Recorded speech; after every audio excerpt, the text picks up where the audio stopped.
France is now ungovernable. You better believe it. France is now ungovernable. The country that actually made its money from bleeding black people. The country that forced Haiti to pay 150 billion for their freedom. And one of the reasons why Haiti is still in the situation it is right now is because of France. France, the country that bled Africa, making sure that the countries that it colonized basically had to pay a colonial tax for being colonized. That country, the country that one of the biggest slave traders in the world, that country has run out of money. They cannot afford to pay the pensions. They cannot afford the healthcare system. Literally, France is literally on the verge of economic collapse. And this is serious. France is in worse trouble than Greece was, except at the time the European Union was so powerful at the time. But now the European Union was weakened by Brexit. The European Union has been weakened by Trump turning against them. So now the European Union, they're just running around like headless chickens. They cannot even bail France out. France is literally on the verge of collapse. And coming close after France is going to be the UK and Germany. The land of croissants, champagne, and liberté, égalité, fraternité is having a complete economic meltdown. 3 prime ministers in 14 months, massive deficits, energy crisis, and French citizens suddenly realizing they might become a third world country. But here is the kicker, guys. This is not some mysterious economic phenomenon. This is what happens when your entire national prosperity was built on a foundation of stolen wealth, and suddenly the people you've been robbing for centuries decide they have had enough. Good people, let us watch some clips I've made for you, then I'll be back to discuss everything.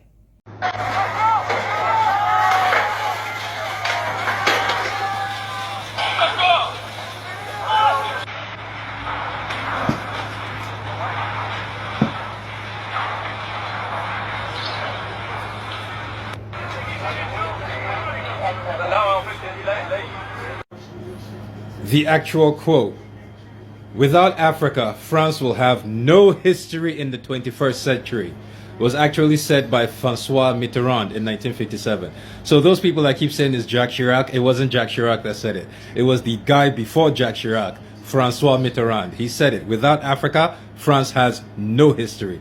They're in the 21st century, which is where we are. We're basically saying they're going to go back to the third world. As you can see, anger over budget cuts. They're cutting budget because, and they're increasing taxes because Africa has cut them off. Their main source of income is gone. So now the retirement, look it up. They're going into their retirement. They have no money. France is the second largest economy in Europe, right? Okay. Right now, ask yourself, French people, what has France used to prop up its economy this whole time?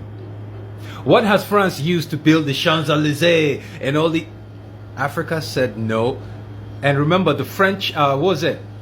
There was a French general that made this video, said this. I'll find the video and I'll send it to you, and I'll make a video about it. He said, if they don't do shit right, within one generation, French people will be going to Africa as immigrants to look for work. It starts now. So the French government has fallen again, but international news media is going to be very shy about telling us the real reason why it's fallen, the economic reasons why it's fallen. On his way out, the ousted Prime Minister, Mr. Francois, said, "You might kick me out, you might remove me, but that does not change the economic problems for the country." I'm paraphrasing. The real reason why France has failed as a government is because Africa has taken its power back. Ever since the country of Niger, in the Sahel, in Central West Africa, decided to nationalize its uranium, France has never been the same again. This uranium that state-owned companies like Orano, French-owned companies like Orano had been siphoning, stealing under the previous government. Today, Niger turned off the faucet. Niger said no more. So Niger, under the new governance of President Tiani, is nationalizing its uranium. This uranium France was stealing not only to light its beautiful cities like Paris and Nice, it was also using it to run its electrical manufacturing and industries. All of these are processing and running their nuclear reactors on top of it all. So these things that are the foundations of an economy like manufacturing and processing. Right now, that the electricity in France, their energy is not safe. They do not have a reliable place to get their energy from. This is why they're suffering. But it's not going to be told that way on international news media. You're only going to hear it from people like me and others who are truth tellers. So yeah, this is why. This is what happens. This is proof that African leaders are in service of either them or us. Welcome to the great French reckoning of 2025, where 14 African nations just collectively told France to go F themselves, and France is describing what life looks like when you actually have to work for your luxury instead of stealing it. Let me paint you a picture of two parallel universes that existed simultaneously for over a century. In Universe A, we had France with support because of enlightenment, where workers enjoy 35-hour work weeks, month-long, and vacations, and a quality of life that Americans could only dream of: art, culture, sophistication, the good life. In Universe B, we have African nations, former French colonies, where people literally sleep in uranium mines, working themselves to death, extracting resources that power French cities, while their own communities lack basic electricity and infrastructure. But here is what your high school history teacher never told you. These weren't parallel universes at all. They were the same universe. France's comfortable lifestyle wasn't built on superior economics or enlightened policies. It was built on a simple equation: African blood, sweat, and tears equals French Lamborghinis and luxury goods. And now, for the first time since the 1880s, scramble for Africa, that equation is being challenged. Let us talk about how the system actually worked, because it's more sophisticated than your typical must egg twirling the line scenario. After African nations declared independence, you know, that thing where people get to decide their own fate, French said, sure, you're independent, just keep sending us 85% of your income. Yeah. I'm not exaggerating, by the way. Since 1959, 14 African countries were required to deposit their foreign reserves in the French treasury. France printed their money, controlled their currencies, and maintained what they politely called French puppets in leadership positions. It's like your landlord saying, congratulations, you now own this apartment. By the way, your rent is now 85% of everything you'll ever earn. And I'll still have the keys and decide what color you can paint the walls. And also, I'm taking your car. But the real genius was in the resource extraction. Take Niger, for example. French state-owned company Uranium has been siphoning, let's call it what it is, stealing Niger's uranium for decades. This uranium powers French nuclear reactors, lighting up French cities, runs French industries. Meanwhile, Niger remains one of the poorest countries in the world. Imagine working in a uranium mine your entire life, knowing that the uranium you're extracting is literally powering the Eiffel Tower's lights while your own village doesn't have electricity. That's not just exploitation, that's psychological warfare. But here is where your story takes a dramatic turn, because apparently Russia and China looked at this setup and said, interesting business model. What if we offered something different? Alright, Russia comes in with Wagner forces, helps facilitate coups in Gabon, Niger, Mali, Burkina Faso. And yes, coups are complicated and messy, but when your alternative is continued French exploitation, suddenly military intervention starts looking like liberation. Russia's strategy is not just altruistic.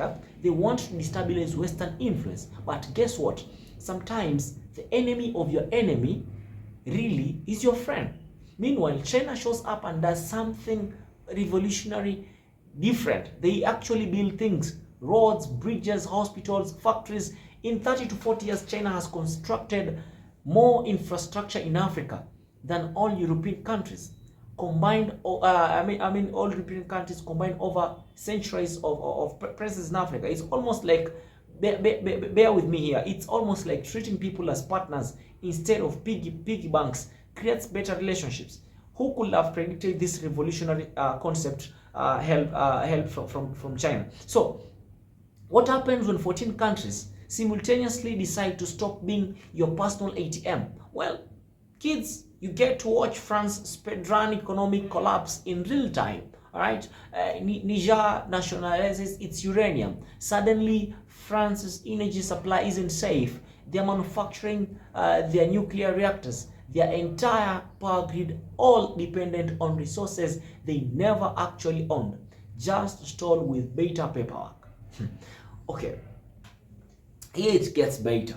French people accustomed to their large, humongous, luxurious life, and yes, that's a direct quote from one of the videos, are suddenly realizing they might have to, God forbid, work as hard as everyone else in the world.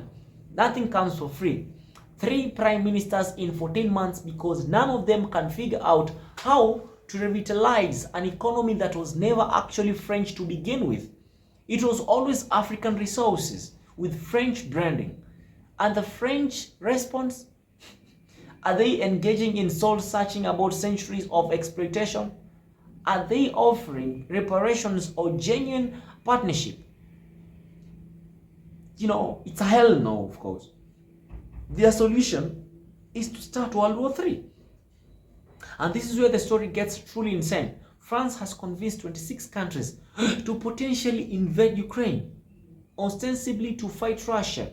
But here's the real strategy. If Russia is tied up in a massive European war, they can't protect the African allies, create chaos, destabilize the region, and suddenly France can swoop back in to restore order, which translates from diplomatic speak means resume stealing.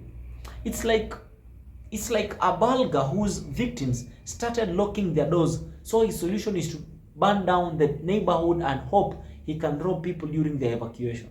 Like, it sounds crazy. It's even out of this world. The United States, meanwhile, is playing 4D chess. They're happy to sell weapons if there is war, happy to sell energy if there is instability, and if China builds infrastructure, that eventually makes Africa prosperous. Well, America will just reap all the benefits without having invested anything, right? This is what late-stage imperialism looks like, my people. Folks, listen. When soft power fails and economic manipulation gets exposed, the only tools left are bombs and chaos. But let's zoom out for a moment and talk about what this really represents. This is not just an economic crisis. It is a civilizational reckoning with truth in it. For generations, Western nations, particularly France, have told themselves a story about their prosperity. They're sophisticated, they're cultured, they work smarter, not harder.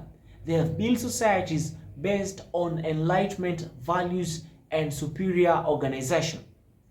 But what if that story was always a lie? What if French sophistication was always paid for with Congolese cobalt? What if German engineering prowess was subsidized by Cameroonian resources? What if the entire narrative of Western superiority was just better public relations for organized theft?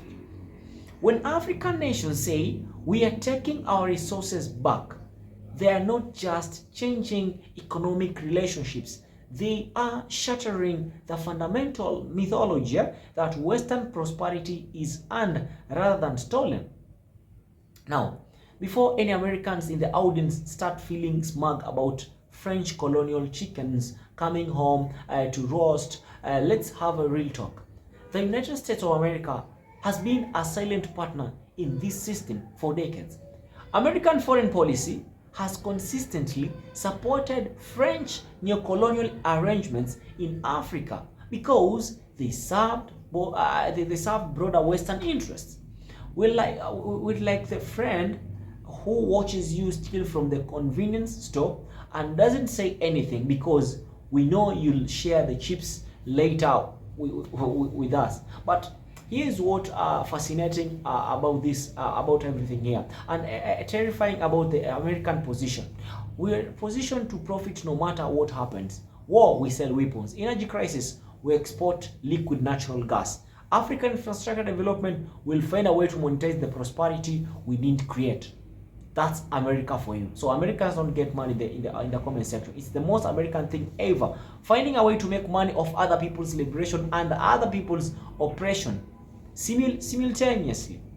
China's approach deserves deeper examination because it represents a fundamentally different model of international relations. And I'm not here to praise China, because when China builds hospitals in Africa, they are not doing it out of altruism. They are making a strategic investment in soft power and future markets.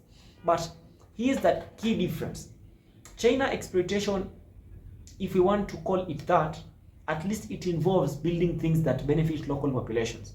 There has been a lot of Sino-Africa relations. French exploitation was pure extraction. Take everything valuable, leave nothing behind except debt and dysfunction. Create wars and chaos. It was just messy for France in Africa. Is Chinese influence in Africa perfect? Absolutely not. Are there legitimate concerns about debt dependency and resource agreements? Of course they are. But when your choice is between a partner who builds infrastructure and takes some profit versus a partner who steals your resources and leaves you with nothing, the choice becomes pretty obvious. You know who you're going to choose. What we are witnessing is just economic realignment, and it's the processing of generational trauma on a continental scale. Imagine growing up knowing that your grandmother worked in mines to extract wealth that built museums in Paris she will never see. Imagine knowing that your nation's uranium powers French cities while your own community lacks electricity. Imagine watching your leaders get assassinated every time they suggest keeping your country's resources for your own for your own people or for your own use. The current wave of African independence movements isn't just about economics. It's about dignity and total sovereignty. It's about finally having the power to say no to people who have treated you as a resource rather than human beings. They have treated Africans like shit, and this is why I'm frustrated, by the way, making this video. And France's response, threatening war rather than accepting partnerships, reveals everything about how they've always viewed these relationships. A toxic partner. France is acting like a toxic boyfriend, not partnership between equals, but as arrangements between owners and property. Like, this guy is not even spoiling you, but they want to use you and they are toxic. The implications extend even further beyond France and Africa. What we are seeing is the potential collapse of the entire post-colonial economics. Like, if African nations can successfully break free from French extraction, when I see people like my President Ruto clinging for partnerships with France so that they can steal our minerals and take them to France, I get mad. These are our former colonizers. They have been oppressing us, guys.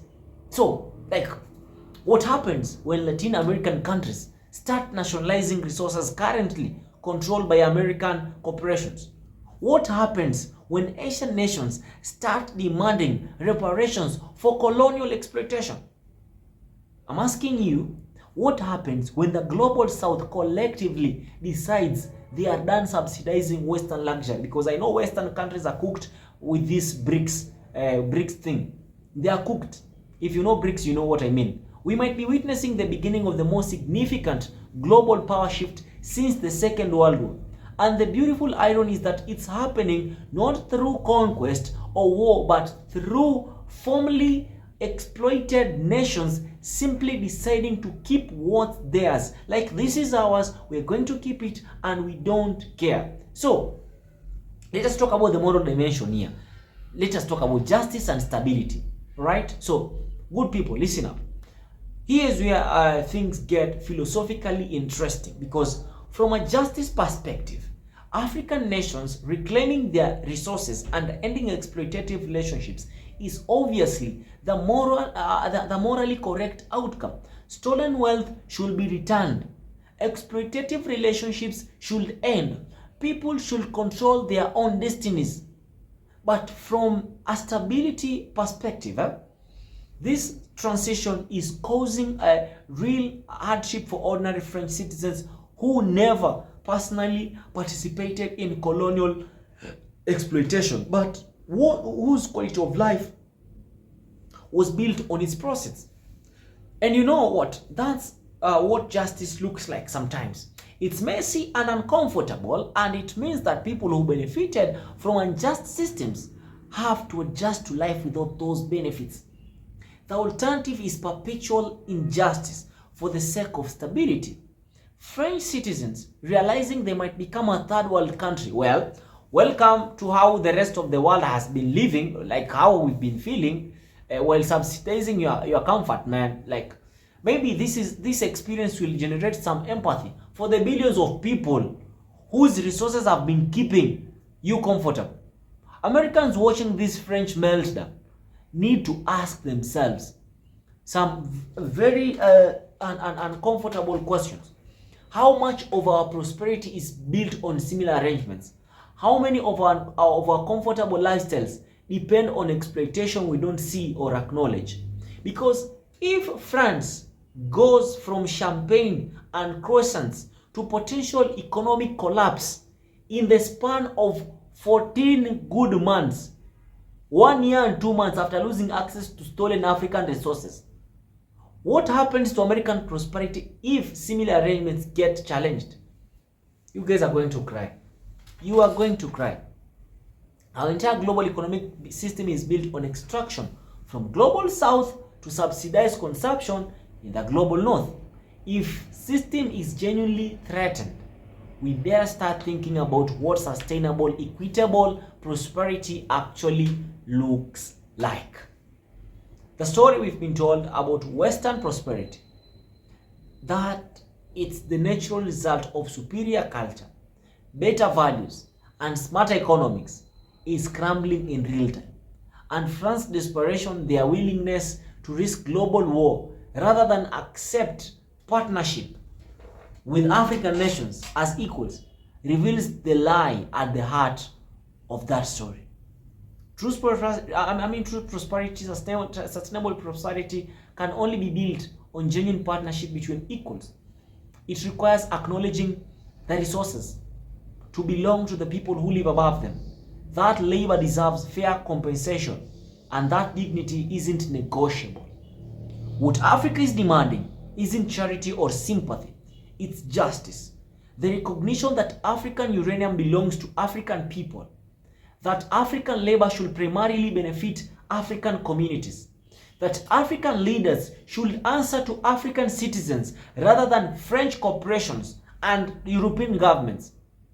And if that means French people have to work harder and consume less, if it means Western nations have to compete rather than steal, if it means admitting that our comfort was built on other people's suffering, then that's what justice requires. Thank you for watching. Subscribe, like, and share. Let us become a family.